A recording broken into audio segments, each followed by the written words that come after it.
Earlier today, I beat somebody with a gambit that is so rare that they went straight to Twitter to talk about just how they got ambushed. And the person I'm talking about is Max Farbarov, who is at ChessGains on Twitter. He's also a fellow YouTuber, so I'm going to go ahead and subscribe, and you guys can too. I'll leave links in the description below. But he said, today I got ambushed with a gambit that's so rare, it's only been since once in the Mega database, and less than 50 times in the Lichess database across all rating levels. And then he got a reply from William Grafe. Shout out to William Grafe, another YouTuber, who said, your opponent is probably a fan of Jonathan Schrantz, and he linked my video that I recently made on the Kevitz Gambit. And then he said, even worse, it was the man himself, to which William replied, oh no, get ready for your YouTube feature. So here's the game that we played earlier today. It was an e4, e5, knight f3, knight c6, bishop b5 opening. This is the Ruy Lopez. And here I played a little bit of a sideline, pawn to g6. This is not the most common way of playing with black, but it's at least a known idea, and a lot of really strong grandmasters have played this way. And now my opponent played the main move, at least in the Masters database, the most popular move, which is pawn to c3. Intending on playing pawn to d4 next. And here is where I hit him with the surprise that I know took him by storm. This ambushed him. I ambushed him with the Kevitz Gambit. That's this crazy move, pawn to f5. And before white has a chance to establish this huge center, I'm just attacking this e-pawn, and I want to go take your e-pawn and start attacking your center immediately. Now, this is what my opponent was not prepared for, and it is a very interesting gambit. It is a little bit dubious, but I do think even the lines that tend to be bad for black give you a lot of practical compensation, especially in blitz games. And if you do flip over to the Lichess database, you can see we're all the way up to 57 total Kevitz Gambits games, so thank you to everybody that's been playing it. I'm glad to see some other people other than me have also been adding to the database. But the main point of this opening is, after they take here, you play pawn to e4, and you're kicking the knight away. And a lot of people, I would imagine, if you're facing this as white, you must be thinking, my knight is attacked, so I want to go somewhere, but both of these squares are currently protected by the black knight. So what I think most players would consider is what my opponent did, which is bishop takes c6. But this is, in a way, kind of what we are hoping for. What is actually a little bit better for white, and I've covered this in a previous video, so I'm not going to go too deep in the theory. If you want it, there's going to be a link in the description below. But knight to d4 is actually one of the better moves that white can choose here. And the point is, even though you temporarily get doubled pawns if we do decide to take, after moves like c6 and the guy goes back somewhere, let's play pawn to d5, white is going to be a pawn up, and eventually white will be able to break free in the position with pawn to d3. Now, this is a pawn down, so the computer hates this position for black, but in my mind, at least in a blitz game, it's going to be very easy for black to at some point be able to castle on the queen side, whereas it's not so obvious where the white king should live. For example, if you ever castle this way, something like bishop to d6, and who knows, maybe the queen's coming in, there could be all sorts of problems, but you've already also moved a lot of pawns on the queen side. It might not be easy for black to castle safely on either side of the board, and this is what you hope for, but obviously with perfect play, white is a pawn up, so the computer loves white. But this is the best that they can do. So at worst, you get a position where the opponent, you have some dubious compensation, but in practical play might work out really well for you. But I think that a lot of people would react the same way that my opponent did. When we come all the way back to this position, I think very many people will decide to take this knight. And after I took back, instead of playing knight to d4, which I think is the only move that I had analyzed previously, at least on YouTube, because there's simply nobody had ever played knight to e5. Since then, since making the video, 2 people have played knight to e5 against me, so this was the move that my opponent played. Now, just to remind you one last thing, the main conception for black is if the knight goes to d4, for example, you want to summon your inner polymorphy, you want to play c5, and then like wherever the knight goes, you want to install this queen on d3. And this is just some fantastic stuff. You're down a pawn, you might lose this guy. Who cares if none of the opponent's queenside pieces can move? At least that's the attitude, that's the thought process. And if here, which is a small improvement for white, something like this in queen d3 is again very, very good for black. If white has a difficult time getting these pieces out, this is just going to be tremendously good for black. So Instead, my opponent did not go to d4, but rather went to e5. Now, here is a very sad story. 2 weeks before the game I played today, I played this move, bishop takes f5, which is the worst move you could ever play. This loses immediately. And this was something that I learned a very painful lesson on. My opponent in this position played an absolutely destructive move. And it was this move, queen to b3.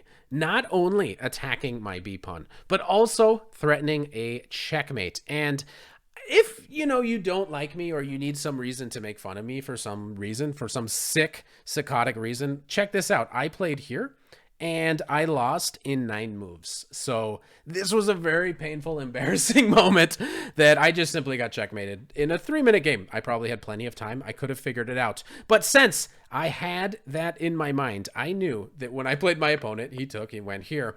I knew the best move was bishop to g7. But honestly, I was pretty much on my own after that. But I know that I'm doing okay. I know bishop g7 is fine. I knew that was the best move. My opponent plays pawn to d4 now. And I decide to take this pawn, which maybe is a little bit dangerous because I'm still allowing these queen b3 ideas, but I know that they're not that great because I can always take this knight if I get into any danger. So now my opponent decided to castle. I played queen to e7, attacking this knight and preparing to castle.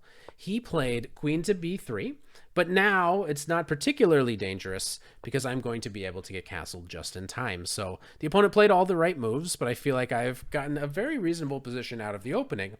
And now I'm attacking this knight twice. So my opponent needs to somehow come up with a way to deal with that. And he plays bishop to f4, which I was actually very excited to see because now I can get a very quick attack. And that's kind of the story of this game. I was able to just attack very quickly, and my opponent really never got anything going against my king. And the move I played here was g5. Attacking the bishop. So if the bishop moves away, I might be able to win a pawn here. I could debate not doing it, but he decided to go to g3, keeping connection with the knight. So here comes h5. Let's throw everything at you.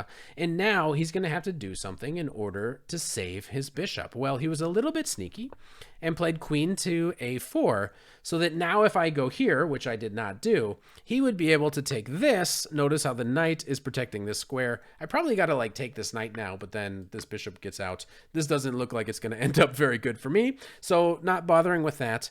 I went here, but I actually had a bit of a think. I didn't know if I had to play a6 for tactical reasons, because I was looking at all sorts of stuff that he could play. Like, I have to be a little bit careful of a couple different sacrifices that white might throw at me.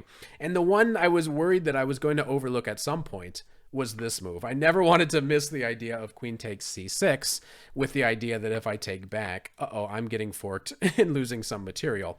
But fortunately, in this position, if he does play this, I simply chomp the knight, and now the queen's hanging, and okay, he gets into a lot of trouble. So there's no threats yet of taking on c6, but I got this on my mind. I got to make sure I never blunder it.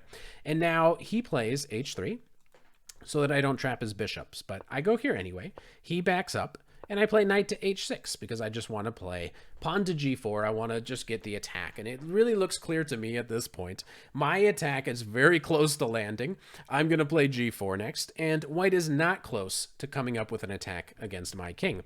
So after knight to d2, I play g4. Let's just bust it open. Let's break in. He takes, I take back. Now the g file is open, so that's kind of exciting. He takes, I take back, and he goes here. He attacks my pawn. So I back up the bishop. I'm also trying to clear the g file, but I'm protecting my pawn for the moment.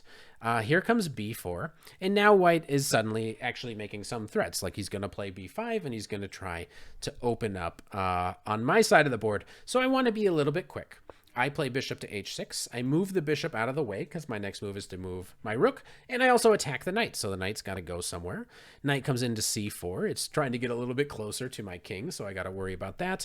But for now, I just play rook to g8, and I'm on the attack. I get to look at sacrifices. I get to look at this move. I get to look at this move. I get to look at bringing a queen over. I have a lot of fun ideas that I can kind of come up with in this position. The opponent plays knight to e3, attacking my bishop. I decide to be a little bit sneaky, and I play queen to g7, so that if you take my bishop, which he did not do, I got this checkmate. So I didn't just hang a bishop. I was being clever and trying to go here, and then saving this reserve idea of maybe playing bishop to h3. So after he goes here, with an idea that if I remove the defender of this pawn, he is now defending the g-pawn laterally, I decided to play bishop to h3. And now I'm just thinking of taking this guy. And if you want to get out of that, you're going to have to move one of these pawns. So white now is in a lot of trouble. White plays g3. I play rook to f8, and I'm starting to think of ideas of taking this knight and potential sacrifices on f2. I got all sorts of really crazy ideas that just might work, and I'm also considering when should I take here, but it's very clear that my attack is about to land, and white's really is not. But he plays pawn to b5. Here I played bishop takes knight. I'm trying to remove one of the defenders. Obviously, you cannot take with your pawn, or else I'm taking here and you're losing material. So I knew he would have to take with his rook, and this is where I thought I would play queen to f6. I was also trying to contemplate and work out, can I sacrifice here, but I couldn't quite work out the details. I think the computer just easily plays rook takes f2. I couldn't work it all out during the game, but queen to f6 is also a very strong move.